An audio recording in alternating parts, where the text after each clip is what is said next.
Hi, my name is Erin Edwards. Thank you for this opportunity to talk about my teaching philosophy ahead of my formal observation. I've been enjoying my role at the National University Learning Center, and today I'm going to talk about my philosophy regarding developmentally appropriate practice and what that means to me as a teacher. How I would support small groups of children with varied abilities, and strategies I found to be effective in fostering attachment with the children in my care. So I read a great article on the NAEYC website called What is Developmentally Appropriate Practice? DAP is a framework, developing a framework for our teaching that's based on what we know about a child's development and where they are in their learning, looking at each child as an individual and taking in each child's social and cultural context. And we should let all of those things influence what we bring to the curriculum and even how our room is set up. It should take every child into consideration so that they feel included and their families feel included. And if we have one set curriculum and one set type of activity, we're not thinking about how that would serve each child in our care. If it's not appropriate for them, then we have to be ready to change up the day and change the activity to fit the children in our care.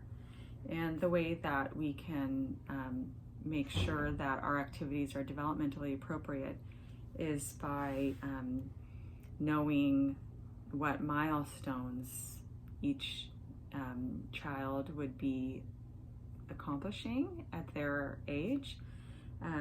So the CDC's Developmental Milestones website has things that the children should be doing, probably are doing, are nearing what most children are doing in that age range.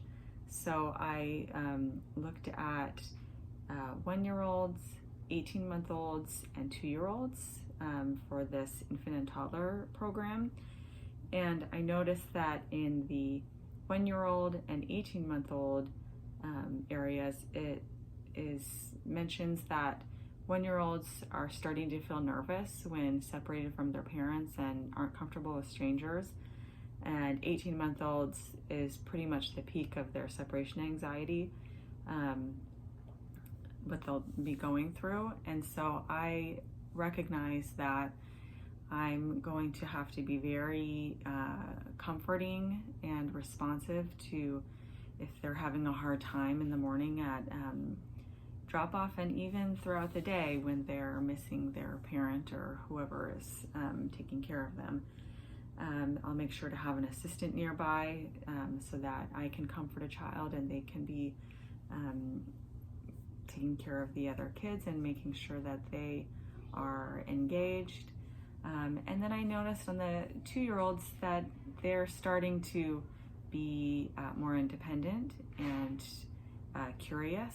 And so as a teacher, I'm going to want to encourage that independence and curiosity.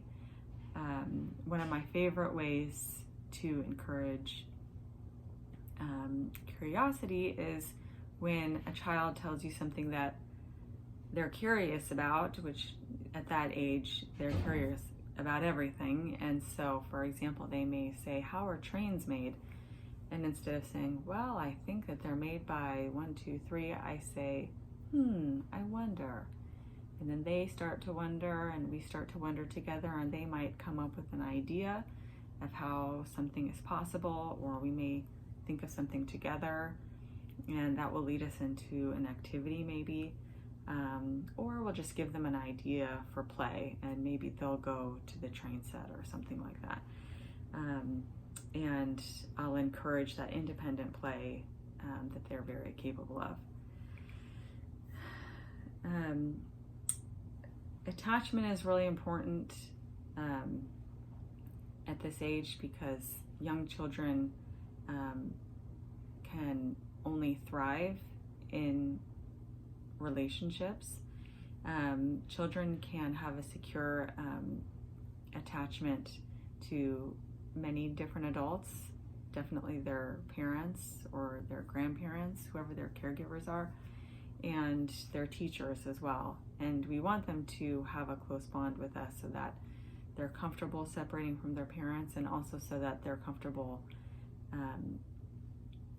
playing and getting fully invested in play, and their learning and their social playing with each other. The article Attachment, What Works by the Child Care Bureau tells us that children having secure relationships, that type of attachment has immediate and long-term effects, lifelong, and can even affect their parenting. So it's very important, and this is how children thrive. So some of the ways that I would encourage these secure relationships is first by engaging in meaningful conversations and interactions with the children. I would make sure that they're reciprocal, that they're appropriate. So it doesn't mean that I should go around and talk their ears off, but I should be available to them. And when they're talking with me, I'm responding. And even if they're very young and they're just babbling, I'm noticing and making eye contact with them and repeating their sounds. Or if they're showing me apple and the sound that they make is papa, I can say, yes, you have an apple, with a happy to see them smile on my face, so that they feel that they're comforted and they're safe. I also want to be a warm and affectionate and responsive teacher. I know that I want the children to respect the boundaries of class, and that children really need that to feel safe. But I am their caregiver in place of their parent that day, and I want them to feel warm and loved and taken care of, and that I am responsive to their needs. And lastly, by being physically and emotionally available, whether that's comfort, a smile, or encouragement, or like I said, establishing boundaries. All of those things let them know that I'm here, I care about their safety, I care about them having fun and enjoying their day and learning, and I'm listening to their ideas, and all of their needs are being met until they go home to mom and dad. So that's the way I would nurture those relationships, and the way that I would support these infants and toddlers in my care. And I thank you for your time.